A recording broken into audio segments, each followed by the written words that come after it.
color. The continuing story of Peyton Place.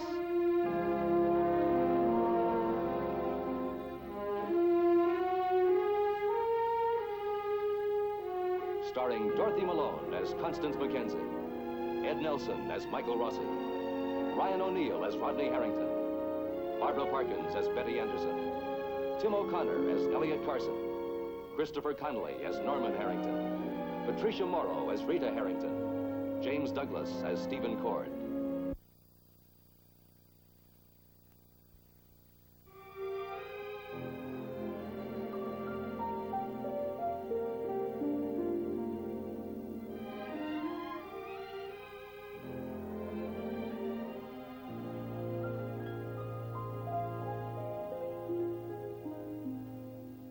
Doctor's Hospital, Peyton Place, morning.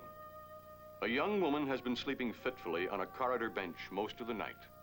She came here in search of a baby, a very ill baby, that she claims is her own. Hospital procedure is strict, however, and she must wait for the baby's attending physician, Dr. Michael Rossi. Morning, Dr. Rossi. Good morning. Calling Dr. Green. Calling Dr. Green. The mother of the baby girl. She showed up last night and insisted on waiting for you.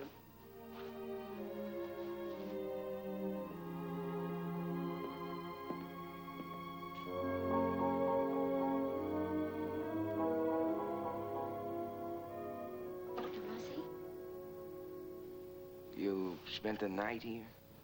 They wouldn't let me see my baby without your permission. I didn't have any place else to go. Well, do me a favor, will you? Give me about 5 minutes to get organized. I just got off the plane from Boston.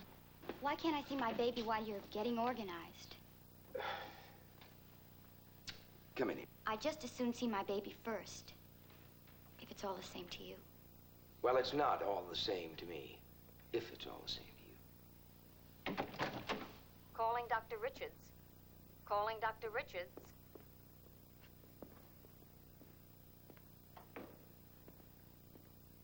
Are you the girl that called the hospital? Yes.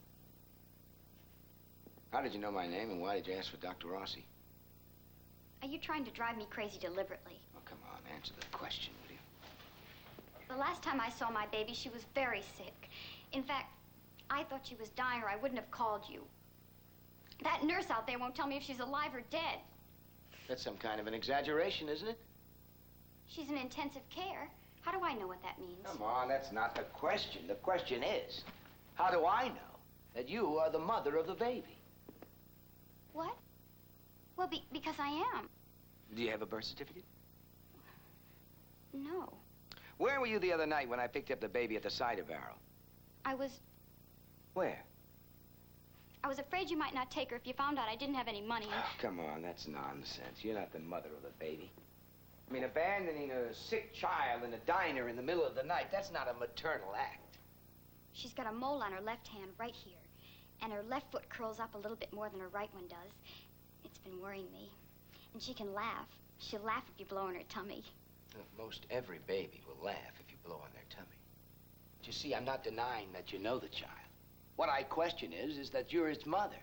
It's hard for me to accept all this sudden concern. What's your name? Jill. Jill Smith. All right, Mrs. Smith. Miss.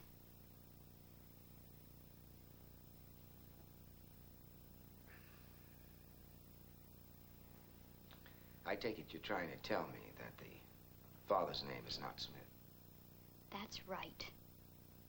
I don't suppose your parents' name is Smith either. Right. You stupid, stupid kids. We're talking about my baby. Look, I don't know how to prove to you she's mine. I can't. But just on the chance that she might be, why won't you let me see her? I mean, what are you, a sadist or something?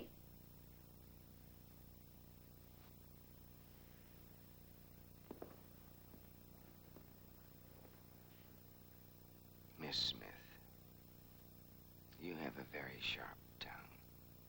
Isn't it terrible the way this young generation is so disrespectful?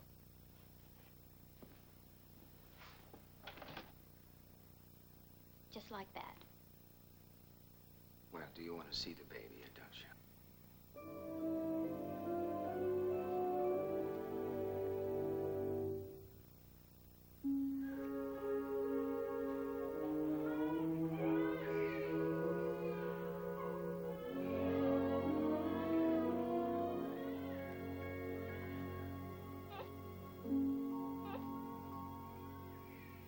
going to be all right, isn't she? Well, it's a little early to tell. She's a fighter. What's wrong with her?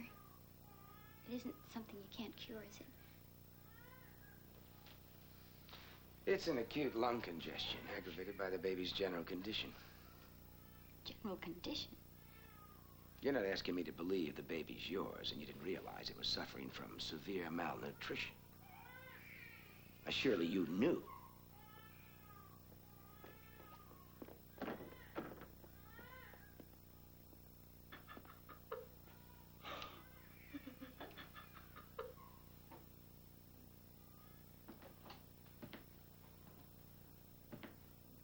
You worried?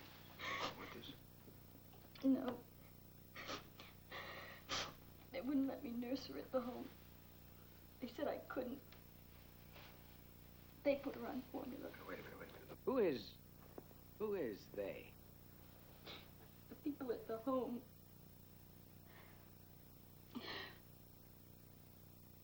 For unwed mothers.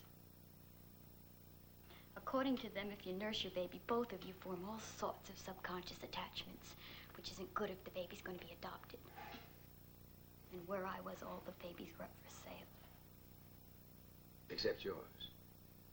I stole her. Are you going to turn me in? Should I? Well, she was only 2 weeks old, and they don't put them up for adoption till they're over a month. It wasn't as if I were taking her away from anybody. I was the only one who cared anything about her, or even knew she existed. Except the nurses, and to them she was just another baby who shouldn't have been born. Where'd you take her? Away. Where? Where'd you go? The bus station. Jill, what bus station? We've seen 35 states. Wow. 35 states, huh? It's quite a joyride, huh? Except you almost killed your child en route. No. You don't know how expensive formula is. I kept running out of money. She was sick so much of the time. I couldn't work. I couldn't leave her with anyone. She'd cry so much. She'd cry for hours. She was getting so much better up until a couple of days ago. She wasn't crying nearly as much. Babies never cry as much. When they're starved, they don't have the strength to cry. Why are you being so cruel? Now, you listen to me. It's time you stopped acting like a child and started acting like the mother you are. You're the one that's been cruel, incredibly cruel to this baby. I want you to face that. Then I want you to tell me who the father is, how I can contact him, and how I can contact your parents. And if I won't? Well, then you just have a hard time convincing me to release her to you when she's well. What would you do with her? The Juvenile Bureau's equipped for that, or I could contact your parents anyway. You don't want to contact them. They don't want to have anything to do with her. They don't want me to have anything to do with her. And her father doesn't even know she exists, much less care. Dr. Rossi, she's my baby. Not my parents', not anybody else's. Nobody's going to love her like I do. Nobody. Ever. And she needs to be loved. Please.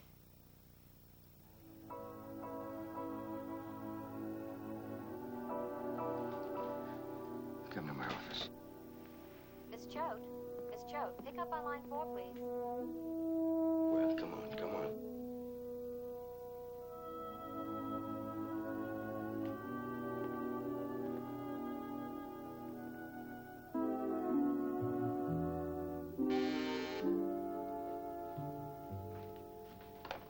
Yes.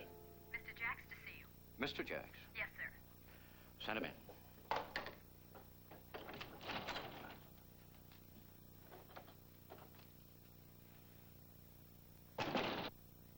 Well, you didn't have to roll out the carpet for me, Les. This isn't a formal visit. Where do you get your nerve, Eddie? I knew it. Ever since you came howling into the tavern the other night, I've been worried about you. I'll bet you have. I kept saying to myself, that Les, he's really teed off. And at me. And he's gonna let it lay there and fester and gnaw away at him until someday he's gonna do something that he's really sorry about. Don't be too sure. About what? That I'd be sorry. Well, lads, the wharf is full of dark corners, and every time I take out the garbage or grab a smoke, I expect you to come jumping out of one of them, you know? I got a sore neck from looking over my shoulder. Now, neither one of us needs that kind of a strain. No strain on me, Eddie. Look, I'm not a hawk. I'm a chicken. I couldn't kill the old man. That's why I had to make some other arrangement for our little deal. For me. You know. sold him my promissory note. Yeah. Well, I tried. I got all the way to the house, and I had Weber's wrench in my pocket. We've been all through that, Eddie. And I froze. You call it, well, indigestion or whatever you want to call it. I don't know. And how much did your indigestion net you? Well, I broke even. The same amount that you were going to pay me for killing him. $50,000. Well, that confirms something I've suspected all along, Eddie. You're a piker. You could have tripled that by handing the old man my scalp. But I'm not greedy. I just want to put a little something aside for the kids. The kids? Don't hide behind the kids. You came crawling back here because your daughter married my son and you smelled money. And that bloodhound's nose of yours led you right to Martin Peyton's wallet. All right, Eddie, you've had your turn. Now it's mine. There's one thing I've always been known for, and that's paying my debts. And I owe you a lot, Eddie. And that's how we leave it now, huh? For now. No. There's something else. Something else that you gotta face, Les. Yourself. Just between you and me, Les. When you found out that Peyton wasn't dead, didn't you feel just a wee bit relieved? And didn't you feel that great big ball of fear in your throat disappear? We're in the same league, you and me. We're a couple of scared nobodies talking about murder like it was something that you'd find on a menu. And neither one of us able to swallow it, now or then. Lee Weber took me out of that league, Eddie. I pulled the trigger, and it's not that hard. And I don't suffer from conscience or indigestion. The only thing that stopped me from killing Lee Weber was my aim.